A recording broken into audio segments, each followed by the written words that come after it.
PGMI 6 kelompok 5. Di sini kami akan membahas seputar donor darah. Nah, sebelum itu izinkan kami memperkenalkan diri terlebih dahulu. Saya Nur Afiqah Zahra dan teman saya Miftah Hurusna. saya Elsun Mulyasari. Saya Walfi Sofiani. Nah, sebelum kita masuk ke materi tentang donor darah, kita harus tahu dulu nih, apa sih itu donor darah? Nah, supaya kita tahu, mari kita tanya kepada Kak Elsi. Nah, Kak Elsi, apa sih itu donor darah? Donor darah itu istilah dari penyambung darah. Nah, penyambung darah itu merupakan proses pengambilan darah dari seseorang secara sukarela untuk disimpan darahnya ke dalam bank darah. Kemudian nanti digunakan sebagai transfusi darah. Sebelum itu, donor darah juga terbagi menjadi dua, yaitu donor darah pengganti dan donor darah secara langsung. Oh, begitu. Nah, selanjutnya, setelah kita tahu apa itu donor darah, kita juga mau tahu nih, untuk apa sih tujuan dilakukannya donor darah? Saya mau tanya ke Kak Mita. Apa sih Kak tujuan donor darah itu? Nah, tujuan dari donor darah itu ialah akan sangat bermanfaat bagi orang yang mengalami kondisi seperti kecelakaan, transplantasi organ kanker, anemia, thalassemia, hingga kanker darah. Nah, donor darah secara rutin dapat terbukti memberikan manfaat dan menyehatkan tubuh pendonor. Seperti itu. Oke, baik. Setelah kita tahu tentang apa itu donor darah, tujuannya, kita juga harus tahu nih apa itu manfaatnya. Mari kita tanya kepada Kak Balkis. Apa sih Kak manfaat dari donor darah itu sendiri? Adapun manfaat dari donor darah terutama menyelamatkan nyawa dan menyambung hidup orang yang sangat membutuhkan. Nah, sungguh mulia bukan? Tak hanya itu juga, donor darah juga bermanfaat untuk kesehatan si pendonor itu sendiri, karena termasuk mengidentifikasi kesehatan tubuh, kesehatan jantung, bahkan tekanan darah. Oke, udah tahu nih tujuan dan manfaatnya. Untuk bisa melakukan donor darah, kita kan harus memenuhi syarat-syarat, kan?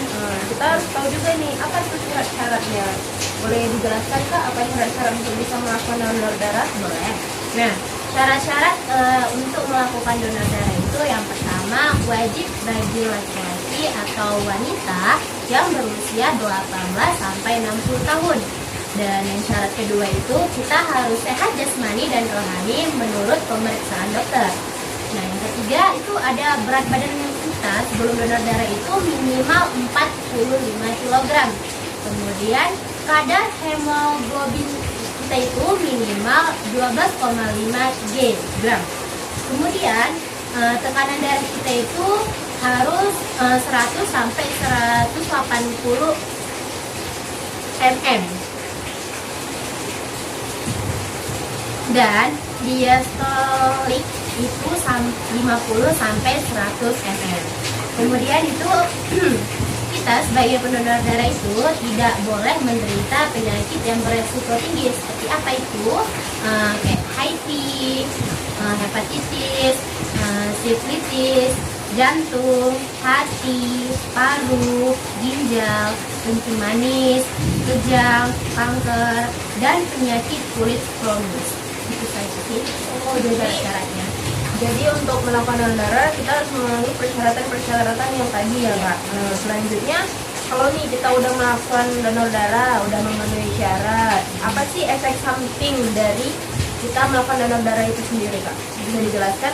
Kalau efek samping dari donor darah itu sendiri yaitu pusing atau sakit kepala ringan, pendarahan di area tusuk, memar dan nyeri serta merasa lemas atau kelelahan.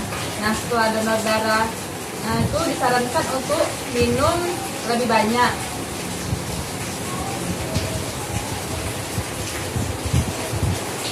Menghindari aktivitas fisik yang berat dan memperbanyak konsumsi makanan kaya zat besi seperti itu. Oh, baik. Selanjutnya nih, tadi kan udah dibilang tuh syarat-syaratnya untuk bisa melakukan donor darah dan juga apa itu efek sampingnya. Tapi apa aja faktor yang membuat seseorang tidak bisa mendonorkan darahnya? Bisa dijelaskan Kak Balkis? Ada juga faktor yang membuat seseorang tidak bisa mendonorkan darahnya, seperti sedang demam, flu, memiliki penyakit. Yang pertama, sedang demam atau flu, memiliki tekanan darah tinggi, kadar gula darah tinggi, mengonsumsi antibiotik, mengalami gangguan fungsi jantung, terkena infeksi menular seksual, sedang hamil, memiliki riwayat tertentu seperti HIV atau AIDS, hepatitis A, B, dan C, pernah narkoba dan obat terlarang lainnya. Oh, jadi kalau orang hamil tuh nggak boleh ya Kak, mau donor darah gitu? Iya, harus ada syarat-syaratnya juga. Ya, ya. Nah, selanjutnya tuh udah kita nih udah memenuhi syarat dan bukan tergolong orang-orang yang nggak bisa melakukan donor darah. Ketika kita udah melaksanakan donor darah, berapa lama darah itu bisa kembali lagi normal setelah dilakukan pendonoran darah? Bisa dijelaskan nggak? Oke.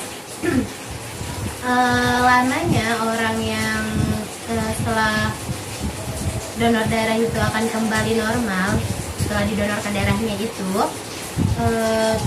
tubuhnya akan menggantikan volume darah dalam waktu 48 jam setelah dia melangsungkan donor darah.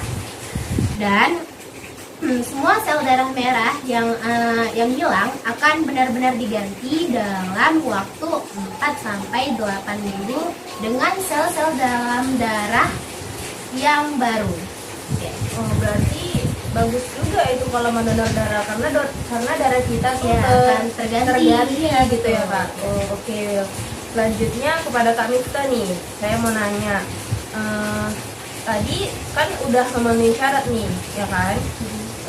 Tapi kan syarat itu kan kadang kita merasa udah cukup nih syarat-syarat kita, tapi kan juga butuh pengecekan untuk sebelum melakukan donor darah. Nah, apa saja sih yang harus dicek ketika kita mau melakukan donor darah?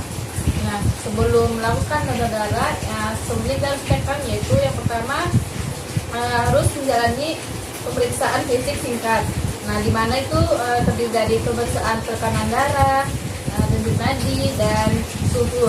Nah, kemudian juga mengambil sampel darah untuk memeriksa komponen pembawa oksigen darah atau hemoglobin seperti itu. Oke. Nah, berikutnya nih kepada Kak Balkis lagi nih.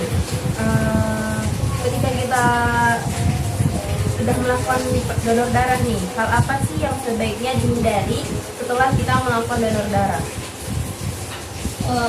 Ada beberapa kondisi yang membuat seseorang tidak diperbolehkan untuk mendonorkan darahnya, yaitu sedang mengidap kanker, mengidap penyakit, paru-paru parah, dan Nah, ini pertanyaan lagi nih untuk Kak Balkis nih. Setelah kita melakukan donor darah, hal apa sih yang harus kita hindari setelah kita melakukan donor darah?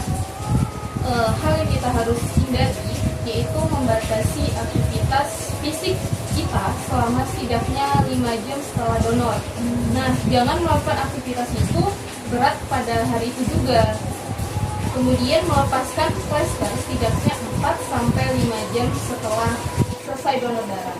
Sebaiknya juga kita tidak berdiri lama di bawah sinar matahari langsung dan tidak boleh minum minuman yang panas. Oke, ini pertanyaan terakhir nih. Untuk siapa nih? Untuk Kak Mifta atau Kak MC nih? Oke, untuk Kak MC aja. Nah, ketika kita sudah melakukan donor darah, apakah kita harus secara rutin melakukan donor darah lagi atau tidak? Sebaiknya sih dalam penelitian itu mengatakan bahwa seseorang yang telah melakukan donor darah secara rutin dapat menurunkan resiko terkena serangan jantung atau bisa disebut dengan infark miokard. Nah, di sini hal ini dapat terjadi karena saat seseorang mendonorkan darahnya, maka ia akan mengurangi simpanan zat besi.